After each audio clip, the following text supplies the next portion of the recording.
but I'm going to start with a very broad question, and that is, why does the study of our history matter? Well, I'd like to say, history is both about the past and the present, so it's important to know where we came from. So in this context of European and Native American Indian, their background, their traditions, how the cultures came together in both positive and negative ways. And then, of course, as we know, that has had consequences down through the centuries, up to and including today.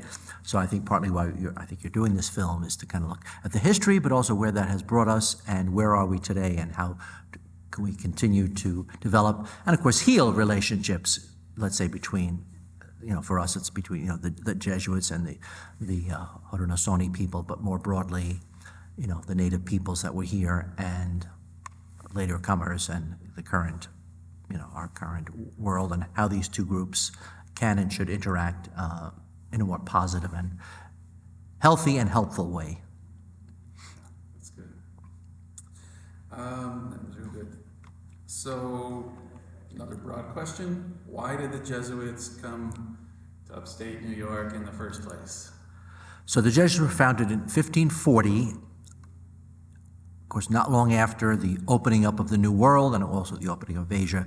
So the Jesuits early on ended up taking two important ministries. One was going to be education, so schools in Europe and even around the world, but the other was missions. So Francis Xavier was the first kind of famous Jesuit missionary, mainly traveled to Asia. But with the opening up of the New World, and of course, especially with the, of course, in Central South America, the Spanish and the Portuguese, but in North America, the French coming over into what develops as Canada, upstate New York, Jesuits came both to minister to the Europeans that came over and also to basically evangelize the native peoples. So basically Christianity is, of course, by its very nature, a missionary religion. So to bring the faith to, as they saw it, the New World, and basically to bring native peoples into the faith. And of course, that was going to be a very mixed bag with mixed results. Absolutely. Yeah, that's a great answer. I don't know if this is already what you said, but I wrote, tell us about their mission. You sort of did that. Is there? Yeah, so, obviously they were not going to be running schools for native peoples as such. So preaching, catechizing, there was always problems, of course, with language. So now, that word enculturation or acculturation, on the one hand, compared to a lot of their contemporaries, the Jesuits were and are seen historically as kind of at the cutting edge of trying to have some respect for native languages, cultures, traditions. But that varied, and certainly from our perspective now, we would say, they too had that Eurocentric mindset. There's no doubt about it. Pretty much all Europeans did. But the ideal was to, ideally learn the native language so you could speak to, teach, and preach in that language. But if not, at least to have translators and ways of, how can you best communicate to native peoples, including, so images, pictures, sometimes music. How can you try to relate to people, to win them over and to understand them and have them understand you? That is so what I was looking for. That is a great answer. Again, these questions are like asking the same thing in different ways, but maybe it'll trigger something else in you. What was their mode, like modus operandi or style of their ministry? Yeah, it overlaps a little bit with that last one. As I said, there was a sense in which, and I should say, even among the Jesuits, as among the different Catholic religions, there were variations on this, and some basically felt,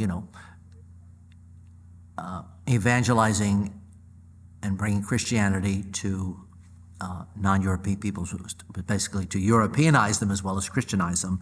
But many Jesuits and others felt, there are many languages, cultures in the world. God has created a very vibrant and varied world, and so there's something in each language, each culture that should be respected. So the idea is to bring the essential Christian message to different peoples, in this case the Indian peoples, but what is it in their own culture that can be learned from, can be respected? So I think that was kind of the ideal, to evangelize, Christianize the native peoples, but in such a way that they did not have to, I mean, there was the famous phrase, did you have to cease, let's say, did you have to cease being Indian to become a Christian? And the answer ideally was no, that you can be both. And so someone like Kateri Tekakwitha, in many ways was, part of that Mohawk culture, and yet became deeply Christian and lived a very holy life. I think tried to combine both of them. Wow. So That was awesome. I'm glad I'm asking you in different ways. You're bringing out some good things. We should probably get a little picture of that over there. yeah, you can do that. Okay. What's next? I think I asked what was no, this is the next one. So what was the effect of their ministry? Were they very successful in this? Were they rejected? Was it a mixed bag? Yeah, certainly a mixed bag. I think it varied among tribes. So, for example, in very general terms, I think they tended to be more successful, let's say, among the Mohawks, among some of the other members of the Iroquois Confederacy, much less so. So different degrees of openness and or hostility to them. Because the problem was, when the Indian people saw the missionaries come, they also saw soldiers come and merchants, and they all kind of wrapped them up in this one group. That basically were the missionaries preparing the way for the armies and that were going to come in, etc. So there was a lot of misunderstanding. So it varied depending on time and place and individual. So someone like Kateri Tekakwitha really stands out as someone who became Christian, clearly internalized it, and lived a very holy life. Others probably, many people who were baptized, it's always hard to know. Some were baptized. It was probably kind of a veneer of Christianity. It's hard to know how much it deeply seeped in or they understood. And others, of course, outright hostile. So it's quite a range, I think, of reactions. So. Perfect. As far as the Jesuits go, what could you say? What did they do right? What did they do wrong? Were there any obvious polarizing? Yeah, as I said, and at the time they were criticized by some. This goes 16th, 17th, into the 18th century even. Again, some felt that they were that basically in being open to other languages, cultures, even certain philosophical and religious traditions, that, were they diluting Christianity? That was one of the criticisms. They were diluting the faith. They were watering it down instead of presenting the true faith. Whereas from their perspective, again, they were trying to understand that you can Christianize people and yet respect their language, their traditions, their cultures. So the idea was to try to enculturate people, but respecting their traditions. So in that sense, I think they had more success than a number of the other religious groups. On the other hand, there's no doubt, and even among some of the Jesuits, there was some criticism. We're watering the faith down too much. We should be more, they would say strong, we would say rigid in our evangelization, and there was some criticism. And again, from our perspective, as we look back, even at the more, what were then the more open-minded of them, as I said, many of them, if not most, were kind of from a middle-class, upper-class background, fairly, prosperous backgrounds, and there was no doubt a sense of Eurocentrism that, Europeans were bringing, not only Christianity but civilization to these people. For example, we kind of cringe now, but I think one of the biographies of one of the saints, I think it was from the 1950s, the title was Saint Among Savages. So there definitely was, there's no question, there was kind of this sense that we're bringing civilization to these, less civilized people, along with religion. So both of those attitudes were there. That's good.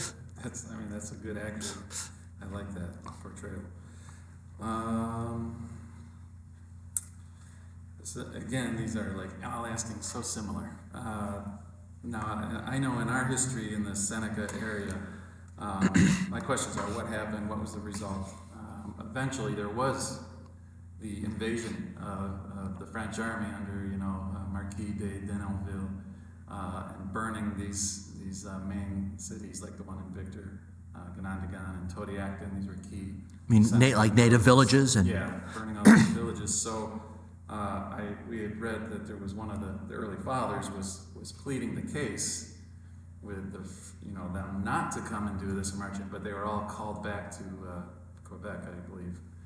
and then shortly thereafter was this horrible thing. So, do you have any comments on any of that? I don't know. We'll cover it. Yeah, I'm not too familiar with that specific episode, but just kind of more broadly, kind of the English versus the French. As you probably know, most of the Indian tribes sided more with the French because the French came over in fewer numbers, so they were seen as less of a threat. And they tend to be more involved in fur trapping, et cetera, not so much in terms of agriculture. So from the Indian perspective, the English were coming over in much greater numbers, more of a threat, and also, desecrating the land more as they saw it. The big exception, of course, was much of the Iroquois Confederacy, who had gotten into fights with the French, and they tended to side with the English. So it's interesting, even among their attitude to the Europeans were different. But yeah, so they said the French were in smaller numbers, seemed to have had less of an impact on the land. But I think, understandably, from people who had lived here for centuries, these foreigners coming in, there was a lot of suspicion and concern, and sometimes quite legitimate, that are they going to destroy our way of life and even us as a people? Yeah, that's good. All right, we're almost done, actually, believe it or not. You're giving really solid stuff here. So how do we reconcile the atrocities on both sides in our history and live in harmony today? How does that healing take place? Yeah, because, again, from the Indian perspective, there's the sense in which so many treaties were made and broken, and such destruction of native life and culture. Now, of course, as we know some of that was just the devastation of diseases. The Europeans came over after centuries of developing immunities. That's why they didn't die in such numbers. But the native peoples had no immunities, and of course died in huge numbers. So some of that was just quite, purely unintentional, accidental, but it still had devastating effects on the native culture. In some ways, of course, as you mentioned, attacks. Sometimes it was. Outright destruction of native life and culture. So there was that. From the European perspective, someone like Isaac Jogues, who, was eventually canonized, from the perspective was he left France, which was, and his own background, fairly well-to-do, to come over and live in the American wilderness, to work among the native peoples. He eventually ended up being captured and suffered brutal torture and death. In fact, the story is that he was so brave in the torture that they eventually ate his heart because they were so impressed with his courage, they would kind of take that in. So we look back at that and say, that's so barbaric. So both sides kind of saw, I think, a lot of, concern and barbarity on the other side. So I think as we look back now, we say, those realities were there, but there were also some good intentions on both sides. So how can we try to pick out what was best and where we are now, and how we can try to reconcile some of those differences and kind of move forward? That's good. How does this story, or this piece of our history, affect our identity as a people today, as Americans, as Native Americans, together in this area of the country? How does that history affect our identity, how we see ourselves? So, on the one hand, people should be proud of their own racial, ethnic, religious background, and yet there's also a sense in which that can become, ethnocentric and just kind of emphasizing one's own group as better than or privileged as opposed to the others. So I think in modern times, one of the benefits is I think we're trying to see ideally that each group has brought something to the table, and that, so here, as 21st century Americans, different groups, the famous metaphor of the melting pot, that we've come together, that different languages, groups, cultures, religions, all kind of add to this mixture, and at our best, we try to be kind of broad-minded and realize, all these different traditions have contributed to what we are today as a people, and kind of respect aspects of each of those. Yeah, so. That's real good. Any other insights you feel you want to share that tie together with this somehow? Well, just that, You know, I don't know if you're familiar, in fact, at Lemoyne and in this area, you know, over in recent years, there's been a process going on with the native Haudenosaunee peoples of trying to achieve kind of greater understanding and reconciliation of, you know, some of the past wrongs, how we got there, and how we can move forward. So that certainly has been a big campaign here, kind of. Because you may know there's a reservation not far from here, and there's been certainly a lot of tension, misunderstandings over the years. So we've been trying to reach out in different ways and to say how can we kind of bridge some of this divide and heal some of the wounds that undoubtedly are there. I actually did see one video with one of the Lemoyne leadership giving a speech, and with some of the Onondaga leadership. Okay. It might have taken place a year or two ago, I can't remember, but I am aware of this, of what Lemoyne is doing, which I think is excellent. Can you give your one of your last answers, just do it again and use the word identity in there? The question was, how does this history or this story, affect today's identity with where we are? That word identity is one of our key themes, so if you can somehow add the word identity into your answer about those things. Okay, so maybe just say a little bit more on your end. Yeah, so in terms of the film, you're trying to emphasize. The full question is, how does this story affect our identity today, both personally and corporately as a society? The past atrocities, the forgiveness, the working together for reconciliation, the melting pot you talked about, how different of us brought different things to the table to create kind of a corporate identity of today. You could just throw the word identity in there somewhere.